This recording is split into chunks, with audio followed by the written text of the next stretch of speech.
The handheld game console. Once a novel idea, the handheld console has been one of the most dominant forms of video game entertainment for the last 30 years.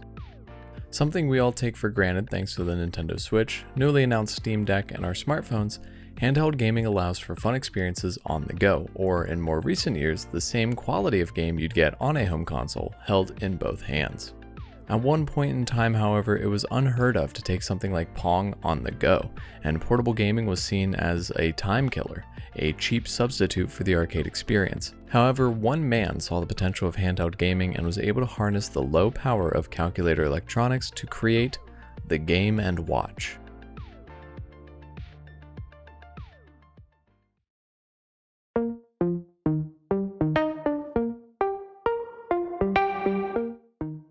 Originally hired by Nintendo to maintain the assembly line machines producing Nintendo's Hanafuda cards, Gunpei Yokoi had recently graduated from Doshisha University with a degree in electronics. He applied to Nintendo simply because he didn't want to leave Kyoto.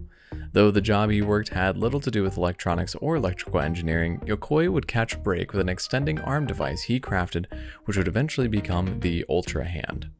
Ordered for the Christmas season, the Ultra Hand was a hit, selling over 1 million units, landing in the homes of Japanese school children everywhere. With that, Yokoi became one of Nintendo's toy masterminds, up until the oil crisis of 1973. While the oil crisis of 1973 had many different consequences, one of those was a loss of demand for physical toys and games in Japan.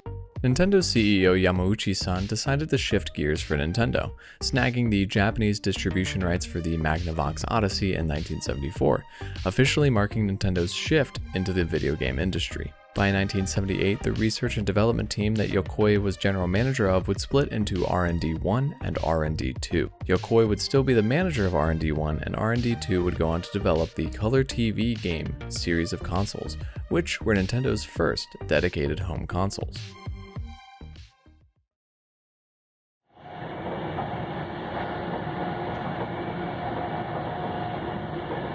In late 1979, while on a bullet train, Yokoi spotted a businessman mindlessly pressing buttons on his LCD calculator as a weak attempt to pass the time. Yokoi thought to himself, I ought to make a tiny game for killing time. His idea was to create a watch that one could also play a small game on.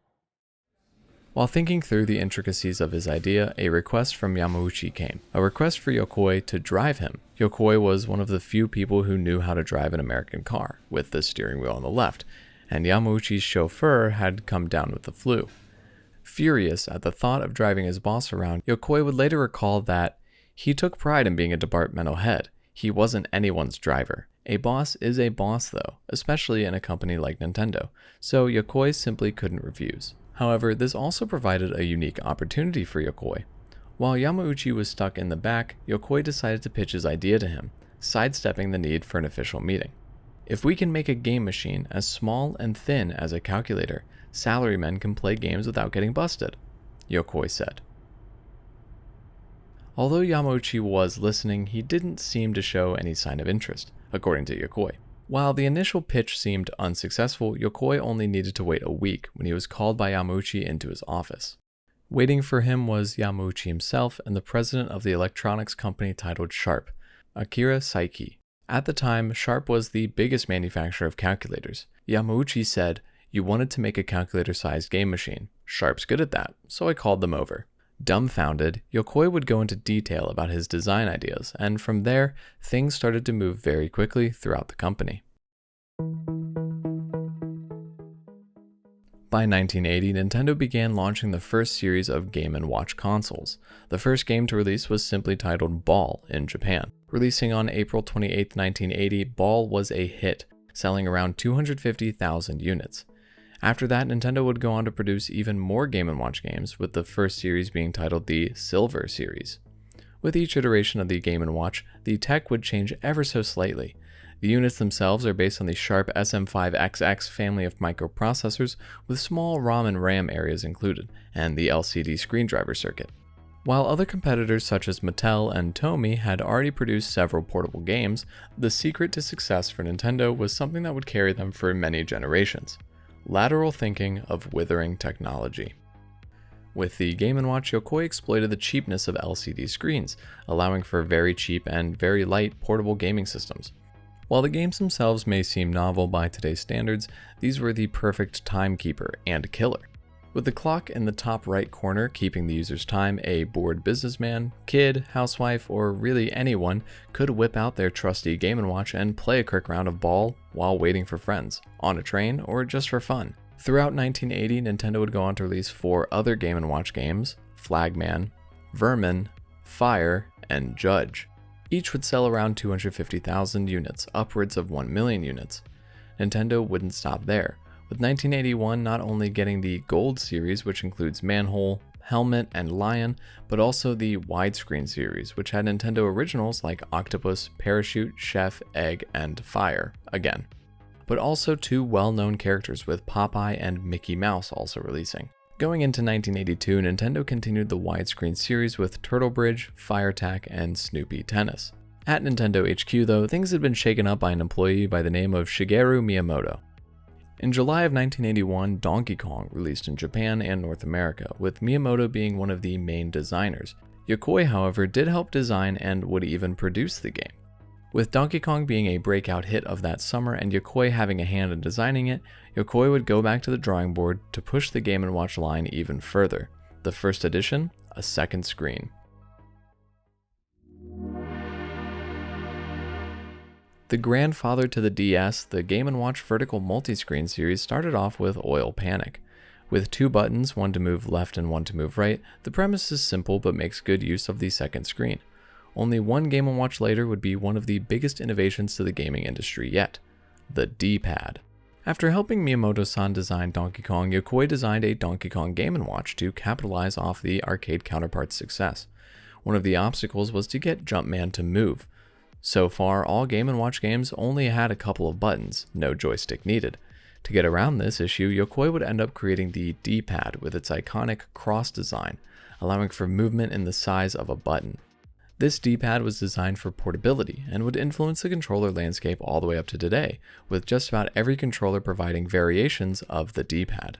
Yokoi's D-pad would be released on the Donkey Kong Game & Watch, which was also part of the vertical multiscreen. The Donkey Kong Game & Watch would prove to be a hit, selling around 8 million units. Vertical multi-screen Game & Watches would release all the way up to 1988, with Zelda being the final game in the series. Other vertical multi-screen units include Mickey and Donald, Greenhouse, Donkey Kong 2, Pinball, Blackjack, Squish, Bomb Sweeper, Safe Buster, and Gold Cliff. In 1983, Nintendo would release the horizontal multi-screen Game & Watch design, with Miyamoto's second hit arcade game Mario Bros. Being adapted. These sound exactly like they are, essentially vertical multi-screens but horizontal instead. Only 2 other units would be released in the series, Rain Shower and Lifeboat. Nintendo would also release the new widescreen units, which included Donkey Kong Jr. with 4 buttons for movement instead of the D-pad, Mario's Cement Factory, Manhole, Tropical Fish, Super Mario Bros., further capitalizing on the Famicom and NES hit, Climber, Balloon Fight, and finally Mario the Juggler. The tabletop series would start in 1983 as well, with Donkey Kong Jr. This series was a little bit larger than the business card size of previous Game & Watch games. Having a joystick and 1 or 2 buttons, this series let you relive the arcade experience at home, on LCD screens of course. Tabletop Game & Watches released through 1983, but none of them sold more than 250,000 units, possibly due to the bulky design. Other games released were as follows: Mario Cement Factory, Snoopy, and Popeye. As we all know, Nintendo isn't afraid of gimmicks either, and with Snoopy releasing on August 30th, 1983, Nintendo introduced the Panorama line of Game & Watch systems. The Panorama series has a color display with some neat projection technology. Other Panorama titles include Popeye, Donkey Kong Jr., Mario's Bombs Away, Mickey Mouse, and Donkey Kong Circus. Another iteration of the Game & Watch is the Super Color series. Having distinctly long displays, these Game & Watch systems are held vertically and have different colored rows. The only 2 games to release in this series are Spitball Sparky and Crab Grab. Some of the more interesting Game & Watch systems are the Micro Versus series of games. These games included Boxing, or Punch-Out if you're from North America, Donkey Kong 3, and Donkey Kong Hockey, and these systems had a folding screen protector and 2 thin wires that connected tiny controllers, allowing for 2-player modes. On each system there was an A and a B mode, like usual with Game & Watch systems, but these modes toggled whether you were against a computer or against another player. Finally, we have the Crystal Screen series, which includes re-releases for Climber, Balloon Fight, and Super Mario Bros. These Game & Watch systems have the unique gimmick of having a clear screen. Yes, you can see straight through this display, making it pretty neat. While it can be said that the Tabletop, Panorama, Supercolor, Microversus, and Crystal Screen series of systems never sold as much as the originals, they are at least really interesting and shows a willingness to try different ways to play. Donkey Kong, the vertical multi-screen system, was by far the best-selling unit. With 8 million in sales, just about every other system paled in comparison. Individual sales aren't super important though. With the Game & Watch series of systems, the idea was variety.